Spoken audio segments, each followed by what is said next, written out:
And look at this, we have an early SCV sent out onto the map. We will see proxy barracks here, Wolf. And I have to admit that I am actually a huge fan of Golden. He was one of the first Koreans that I met when I came to Korea. And, well, at the bottom left, we have our Terran player. We have for MVP... MVP King. And his opponent... I was actually worried for a second because I thought that the SCV got killed, but he's not only sending it into the base. He's not building anything but a very early scout here. We have our Zerg player up 1-0. This is... Light to Gordon. Light Golden. Yeah, but as I was about to say, he was one of the first players in Korea that I met at the Code A qualifier when I came to Korea, and I talked to him quite a bit. Having him on Skype, and we occasionally talk a little bit. So he was at IPL as well. Yeah, which was pretty cool to meet him there. And well, the last Code A qualifier was able to finally make it to win his Code A qualifier, and therefore he's now up against Keen. And we have eBay something block that we haven't seen in a while. Exactly, the eBay block. It pops up occasionally. Was very, very common a few months back, but now. Cool build to use on this map. Like we discussed earlier, it's a very tough map for Terran. This is one way to try to punish a Zerg player. The Engineering Bay, for those of you guys who are a little bit newer, or some people who want to know some trivia, it's the fastest building Terran structure that you can buy for 125 minerals. That's the reason why it's chosen over a barracks or a depot, because its hit points go up so quickly. Yeah, the hit points, exactly. With the bunker, for example, you can use the... Well, the bunker's a little bit cheaper, but you can't build it at the time, so... Yep.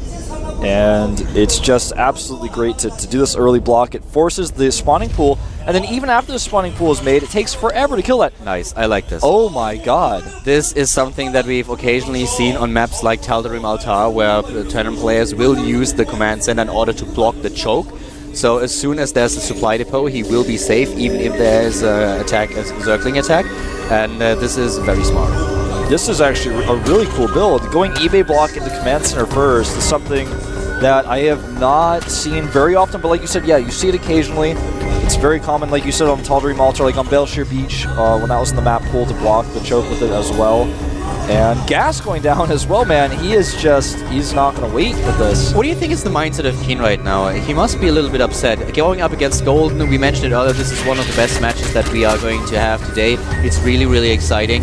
And I don't really want to say that they're evenly matched, but it's definitely the closest match that we are going to see today. That's actually something we discussed earlier.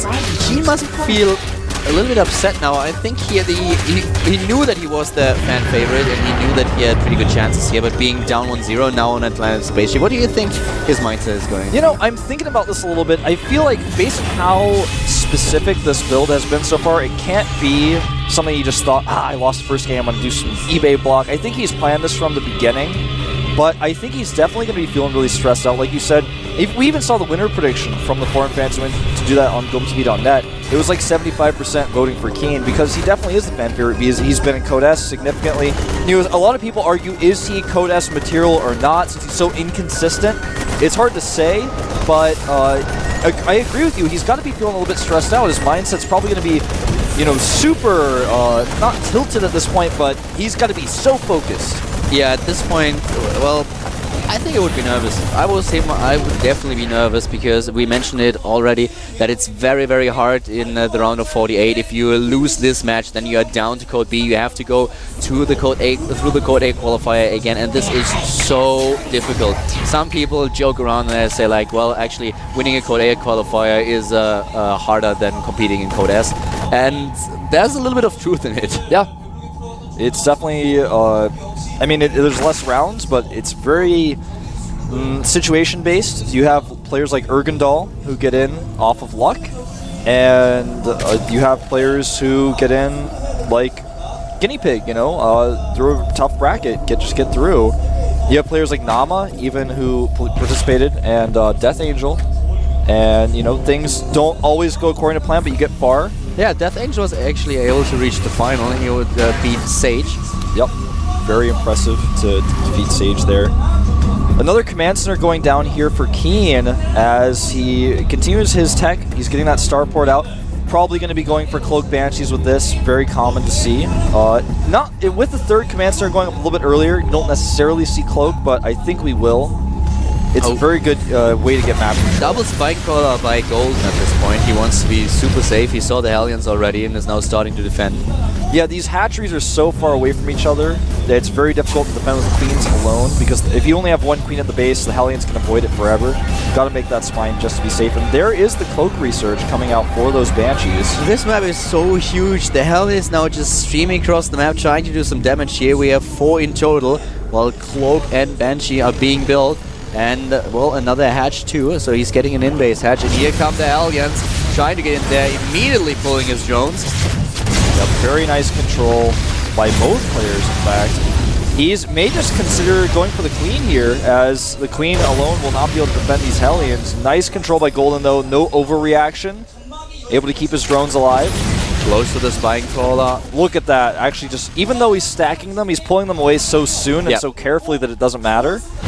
He plays very cautious at this point, and this pays off because so far not a single worker has been killed by Keen. Now finally the first blood. Yeah, just gets one. Yeah, exactly. More Hellions are coming in now, and don't forget about the Banshees. They are about to arrive at the main base, I guess. Yeah, consider that these queens are damaged over here on the right side. He may even come over here, and this one queen looks like it's going to go down, and he's not actually targeting the weakened Hellion, so he's losing so much. He's going to lose that queen, and then the drones are in so much danger right now. He's laying the groundwork for the Banshee here, and the Banshee will have a good time because we have only 2 queens.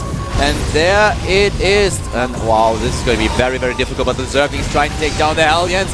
Most of them already dead because they were in the red. But the Banshee is now able to take down them drone after drone. Yeah, he did go for Zerglings at first, but now he's going for these very important drones. Gets the cloak off. That Spore Crawler is a long way from completing. And the Hellions still doing damage, taking down Zerglings. And look at this Banshee. Yeah, how many kills does he actually have? Gone up to 8. He wasn't microing it as well as he could have. It attacked the Queen on auto attack a little bit as well, but even 8 kills is decent. Right now, the units lost. You can see it's about 1,850, now 1,900 versus 581 for Keen. Keen very cost efficient with this harassment. A second Banshee joins the battle. The Hellions. Oh my God! I can't believe it! Oh god, this is going to be a horrible... This could potentially be game ending. Yeah, exactly. He's getting into the main base right now. And he's... Oh my god, he's this is game ending. He's killing all these drones.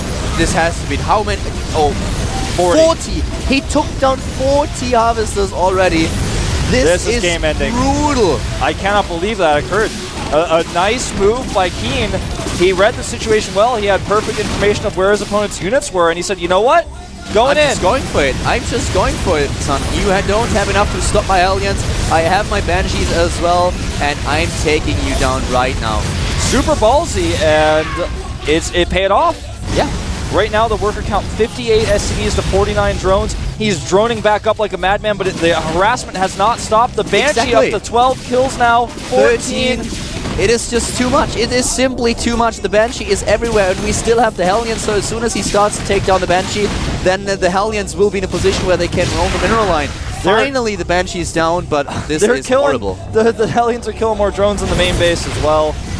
The total workers killed now up to 57. And I haven't seen this many since Fruit Dealer played against, I don't remember who it was, but it was a crazy game. There were like over 100 drones killed. 57 harvesters killed against 1. Oh my god. The resources lost 4,600 to 1,800. This is insane. This is really insane. Now, yeah, he can re-drone, and the worker count is only 55 to 65. Oh, he only has 10 more harvesters. But the army is there. There's no army for Golden, who's desperately now trying to get infestors out, which I think is actually the only thing he can do. Fungos are going to be his only hope in this situation. It's not going to be Obi-Wan Kenobi, man. It's going to be these infestors. All right, that joke was terrible. It fell flat. All right, I'm sorry. I apologize. You're fine. You're fine. Now, the thing is that I'm a bit impressed that he still is in the game at all. After losing so many drones, that he still has an economy. But the problem, as you mentioned, is that he does not have an army. So with the infestors, he might be able to delay this a little bit, maybe even push it back, but he now has a 40 supply advantage. He has 3 bases. He's getting +2/+2 upgrades, whereas Golden just started +1. So there is... this is kind of unwinnable. This would be a great comeback. If Golden is actually able to get back into this, then it would be amazing. But I don't really see it happening at this point. Yeah, I don't either. It's looking hopeless at this point. He's going to have to get some good fungals off, but he doesn't have his infestors out yet. And the Spike Roller dies, the Siege tank's getting into position. We don't have Siege mode just yet, but this base is going to die. Yeah, I mean, there's tons of 1-1 Marines going at it with stim, combat shields. What can he do? He's trying to go for a huge counterattack, but there's a bunker in play. He's been spotted. He can raise his depots. There aren't even any banelings to bust. And Keen, again, though, has to be careful of overextension. I don't think he's going to lose this game by any means, but he is going to lose a ton of reinforcements here. But it wasn't answer by Keen. Answer to the early lead of Gold in this best of 3, and Keen just says, no, this is not going to happen. I am not going down to 0 here. This is Code A right now, the round of 48. I will definitely get my chance. But now we have Infestors out, and this army is getting clean. But still, we have 3 bases against 2 and a 4th being built. Yeah, he's... Look at the production. 3 orbitals. 3 orbitals. He's doing everything he needs to do. He knows, like, oh, well, as long as I just sit back and defend the next counterattack, I win this game. But, you know, I have to give it to Golden for sticking in it. He's got his upgrades going. He's got 1-1. He's even in upgrades with his opponent, not for long, as 2-2 is about to finish. But he's doing what he can here, putting some aggression on his opponent now. He's not giving up. Yeah, double expanding right now, taking the rich gas middle base. And his infestor count, he's only got 1 right now. He lost one of his infestors from earlier. He's building 4 more, though. And if he can, if Keen is stupid here and continues to attack into him, he may be able to crawl his way back into it. And Keen is moving out right now. But he is getting 2 sensor towers, so he's making sure that he knows exactly about the movements of the Zerg player. Yeah. We have him on 2 upgrades just now. And he's moving out once again. He has the 4th base to the bottom right. We talked about the additional orbitals that he built. So at this point, Keen is just looking so super strong, even though Golden has 124 supply. Absolutely. A great move to jump into the main base here with siege tanks to defend. He has to be careful of fungals, though. He's making himself trapped, and indeed he does. Oh, man. If he loses all those units in those medevacs... And he will. He will. See, this is what I'm talking about. This is the way that Golden may be able to get his way back into this. Oh, next fungal. He needs another fungal. He needs it. He has one. He's not doing it. Oh, yeah, going in, and finally another fungal. He's scared of the siege tanks, I feel. But he's losing a decent amount here. And meanwhile, there's another attack in his 3rd base. He has nothing to defend. And even, I mean, even a god could not win this game from this point. If you split the army control and give half of it to Nasir and the other half to Dom Ragu, they would still not be able to win this game. GG, well played. This is it. This is game number 2, and we will see a 3rd game. And oh, look at him. He is so relieved. Yeah, looking very relieved there. A great opening by Keen's. The eBay block and the command center first. A very strong opening, a very rare one. But I'm impressed by it, and some people say that Keen is inconsistent. And some people sitting at home right now might go, well, what if it didn't work and his Hellions all died?